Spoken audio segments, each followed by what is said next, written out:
Good afternoon, ladies and gentlemen. This is your captain speaking. I hope you're enjoying your flight today.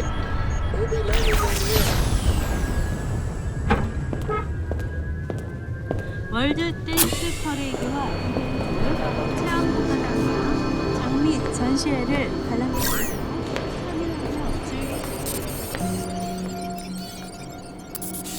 Nada de lo que rodeaba a Ferdon era pequeño. Las construcciones flotantes estaban unidas por conductos tubulares y cables. Aquella megaestructura había sido creada para acoger a las naves extraplanetarias que a millares llegaban al que estaba considerado el mayor puerto mercantil y comercial del espacio. La sucesión de andenes se extendía hasta perderse de vista. Durante siglos había crecido debido al aumento del tránsito entrante y saliente. Cuando uno de los apeaderos quedaba obsoleto, era inmediatamente reemplazado por otro. Lo soltaban de las conexiones de sustento y comunicación, abandonándolo a la zona de desguace para ser desmantelado por alguna empresa de derribos. Glamus 3 se había convertido en un gran centro comercial, en donde todo podía encontrarse.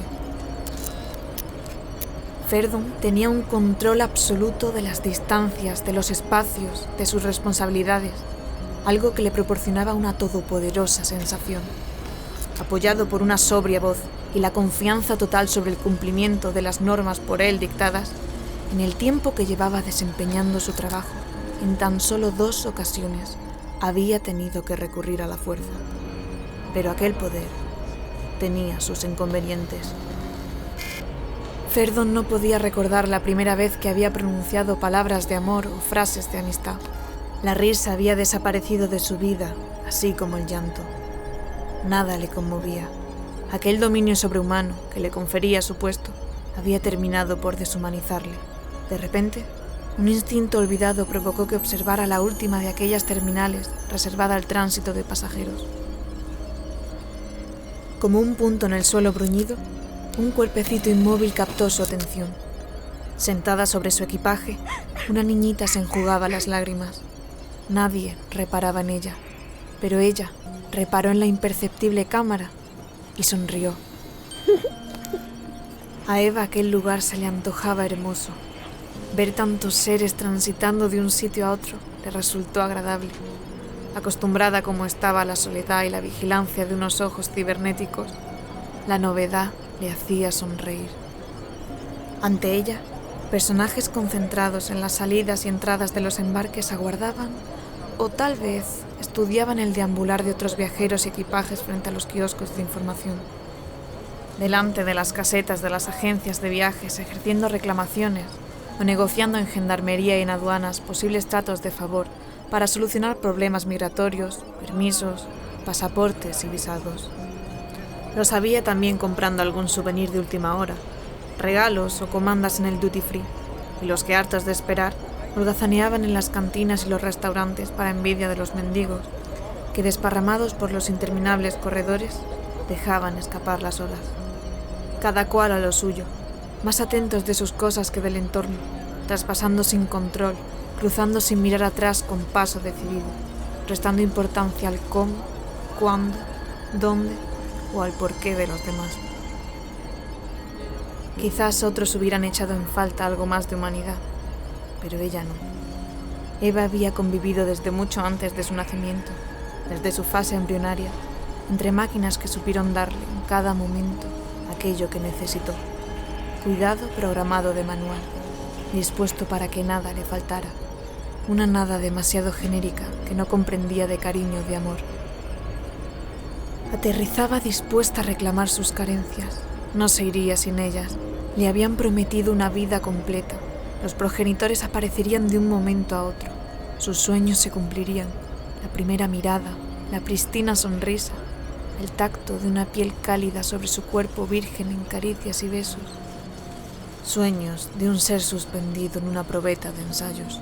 Una diminuta muestra de la ingeniería genética por encargo, tan de moda por la falta de tiempo y las complicaciones genéticas, fruto de las modificaciones del ADN y las alteraciones que se generaban como consecuencia del estado suspendido en los largos desplazamientos, y que habían alterado los ritmos reproductivos. Pero el milagro era posible. Los viajeros y colonos no tenían que preocuparse por la descendencia. Tras los largos vuelos interestelares, donde era imposible la reproducción, se programaba la nave nido, aquella que, portadora de los óvulos fecundados de los solicitantes, haría entrega de la descendencia. Programación calculada pocos meses después de la llegada de los solicitantes a su destino y que garantizaba los mejores resultados con una efectividad y satisfacción del 100%. La aventura de Eva comenzaba entonces. Incluso respirar aquel aire viciado le resultaba agradable. Había llegado a aborrecer la falsa perfección de la nave. Su memoria, virgen en sentimientos, pronto comenzaría a registrar las sensaciones. La única verdad para ella era el encuentro. No era más que un bulto pegado al suelo gravitatorio, acostumbrándose a la nueva condición extraña para su ser, dejando pasar el tiempo que parecía no avanzar, mirando a uno y otro lado nerviosa, intentando descubrir la razón del retraso. Por ello fantaseaba imaginando cómo serían sus padres, si tendrían sus ojos, su boca, el tono de su piel. Sencillo hubiera sido facilitarle datos y registros para poder reconocerlos en la distancia. Así, era imposible localizarlos. Agudizando su oído, intentaba averiguar las intenciones de las personas.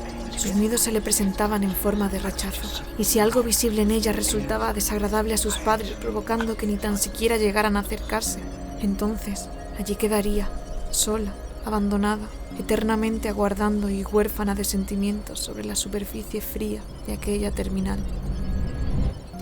Eva mantenía la mirada atenta buscando aquella silueta familiar que la rescataría cuando una sombra difusa se proyectó sobre ella.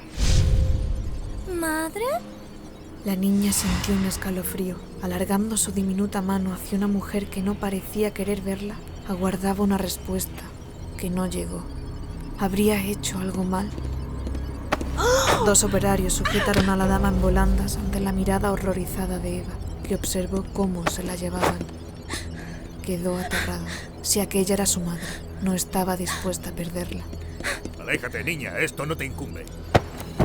El empujón que la sentó en el suelo fue seguido de un aviso desde megafonía. Una advertencia de la inapropiada acción violenta apaciguó aquella tropa desbocada y despertó la atención, casi aletargada, de la señora, que logró mostrar una sonrisa. Tras el gesto de simpatía que ella correspondió justo después de levantarse, Eva logró tomar la mano de la mujer, que solicitó un poco de calma y un receso. Caballeros, ¿pueden esperar?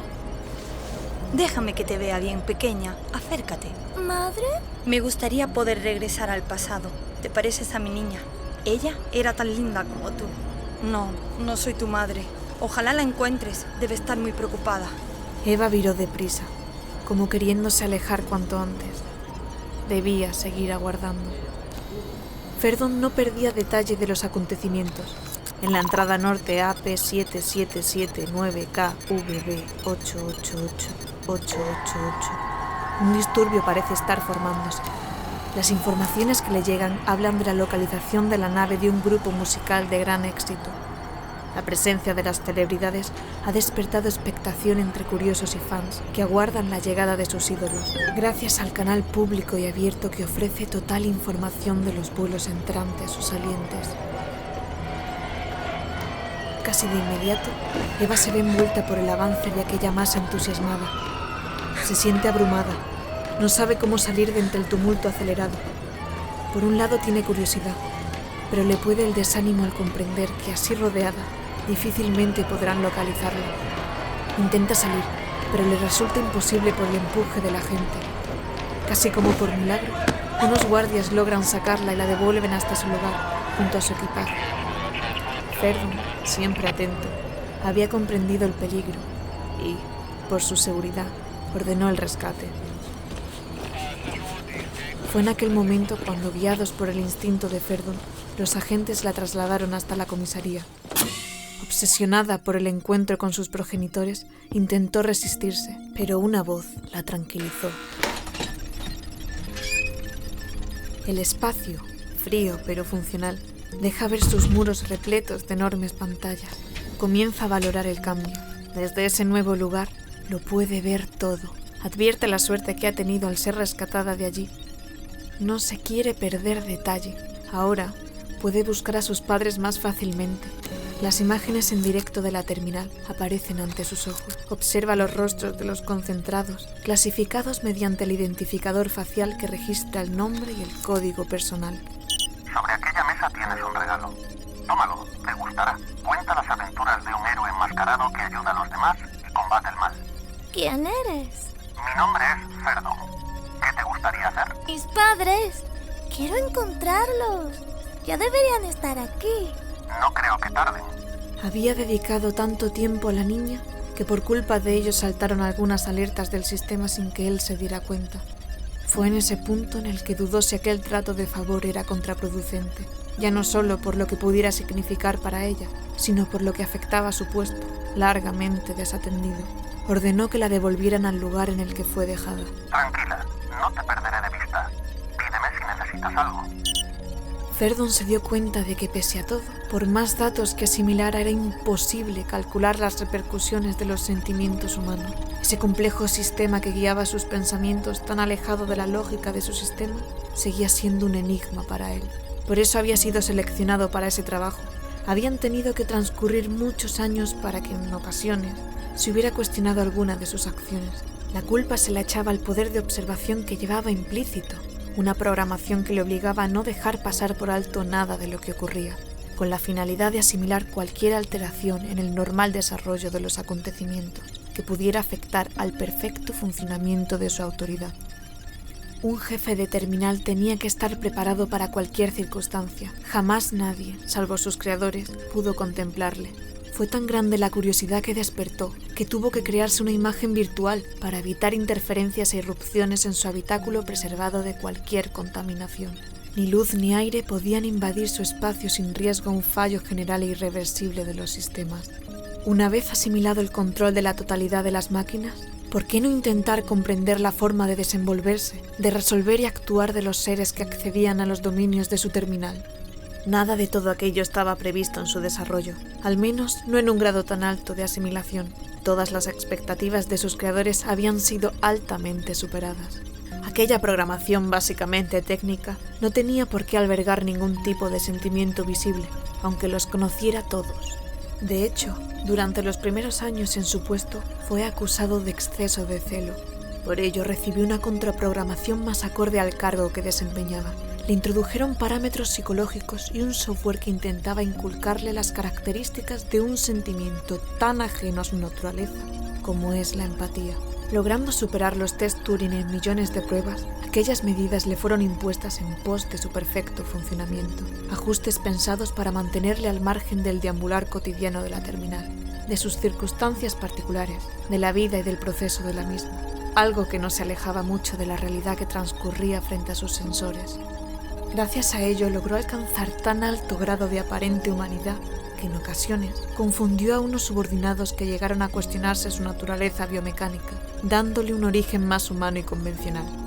Ferdon, aquel ser todopoderoso herméticamente encerrado, logró mantener su puesto dentro de aquella fortaleza inexpugnable estratégicamente situada, consiguiendo alcanzar la mayor permanencia que ninguna IA de su categoría hubiera logrado jamás.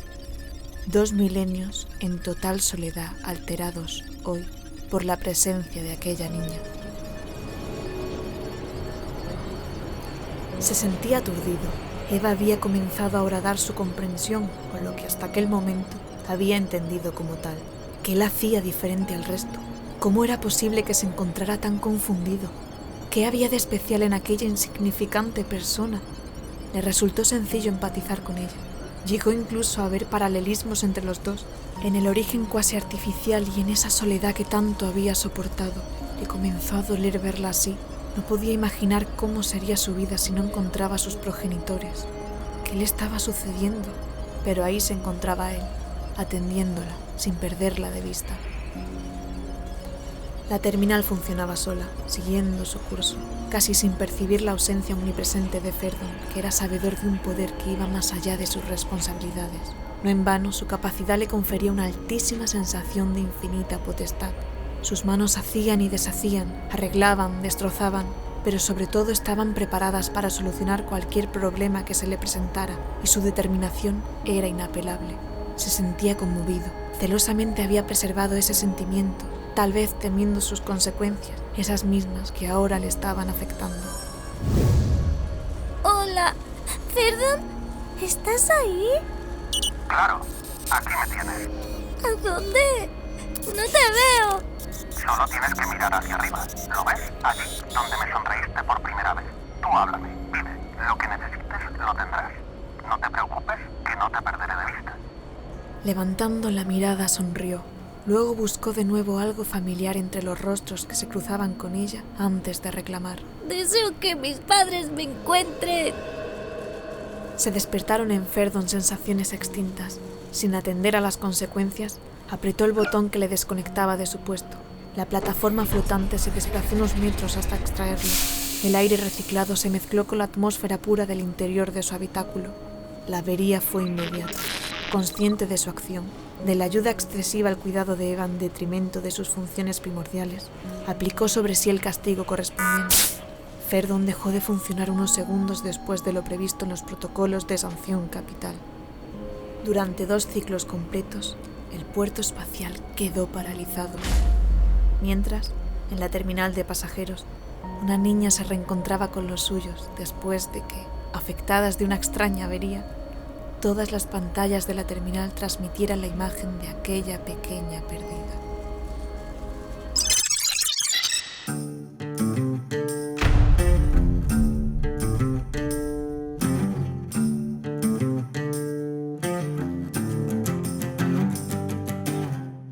Acabáis de escuchar La Terminal, de Carmen Rosa Signes Urrea.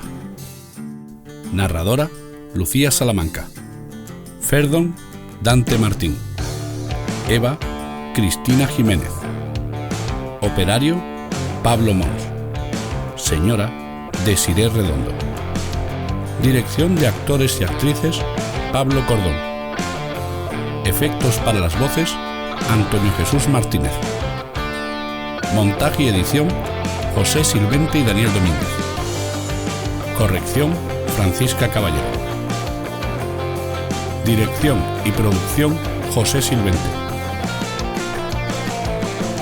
Si queréis colaborar con nosotros, enviadnos vuestros relatos a nuestro correo. Y si no os queréis perder nada de nuestro contenido, seguidnos en redes sociales, YouTube, iVoox y Spotify.